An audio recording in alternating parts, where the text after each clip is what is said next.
Avant d'abord de parler de mes attentes en ce qui concerne la réunion d'aujourd'hui de la CEDEAO, j'ose espérer d'abord une prise de conscience de nos autorités.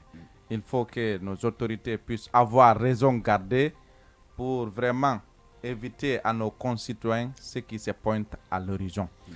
Car il ne sert à rien, M. Keita, d'aller en confrontation avec la communauté internationale. Aujourd'hui, si nos autorités avaient accepté d'être coopératives avec la communauté nationale et internationale, on n'allait pas être là aujourd'hui à craindre à des sanctions. Mais comme le CNRD s'est complètement bunkérisé, comme le CNRD, pour eux, ils peuvent faire tout simplement seuls, en jetant en pâture la communauté internationale, notamment la CEDEAO. C'est pour cette raison, aujourd'hui, tous les Guinéens qui ont un souci pour l'avenir de la République de Guinée, il y a la peur au ventre. Aujourd'hui, en ce qui concerne ces sanctions qui se pointent à l'horizon, nous les Guinéens, on espère qu'il y aura des sanctions individuelles. Des sanctions qui vont viser vraiment les responsables du CNRD et les ministres qui continuent de tenir des discours nationalistes, des discours aveugles, des gens qui ne maîtrisent rien sur le mécanisme de fonctionnement d'un État. Aujourd'hui, aucun pays ne peut se développer à vase clos.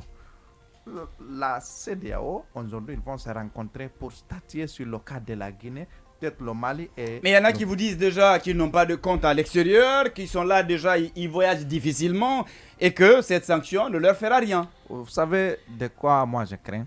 C'est de faire des sanctions sur la République de Guinée. Parce que vous savez, le peuple de Guinée, aujourd'hui, nous menons une vie très misérable, pendant que nos autorités, ces gens-là mènent une vie ostentatoire, ces gens-là vivent dans le beurre, ces gens-là mènent une vie insolente. S'il y a un seul pain à la République de Guinée, croyez-moi, M. Keita, le pain là sera croqué par le colonel Mamadi Doumbia et c'est là qui l'entoure. Aujourd'hui, je souhaiterais que la CEDEAO arrive à prendre des sanctions individuelles. Ils n'ont qu'à sanctionner. C'est là qu'ils se trouvent avec le CNRD qui ne souhaiterait pas qu'il y ait de l'Union, qui ne souhaiterait pas qu'il y ait de dialogue à la République de Guinée. Ces gens-là méritent d'être sanctionnés, mais d'éviter de sanctionner la Guinée pour ne pas que le bas peuple soit impacté. Aujourd'hui, si le CNRD avait accepté d'être coopératif, ces gens-là n'allaient pas parler de sanctions à la République de Guinée, mais on ne peut pas excéder la durée de la transition de 24 mois. Mais on ne peut pas aussi continuer à critiquer sans prodiguer des conseils au CNRD. Moi, j'ai des conseils que je souhaiterais aujourd'hui partager avec le CNRD. Il faut que la CEDEAO pousse cette gente vraiment à faire en sorte que nous ayons un cadre de concertation entre les ténors de l'opposition, c'est-à-dire les partis sérieux de l'opposition avec le CNRD pour qu'il y ait des partis sérieux. Les partis sérieux, les partis responsables. Ceux qui sont de l'autre côté, dans le nouveau forum, on nous apprend qu'ils sont plus de 80 formations politiques. C'est ce que le communiqué, en tout cas, nous a fait entendre. Ça, ce ne sont pas des partis Très politiques. bien. Nous connaissons dans ce pays.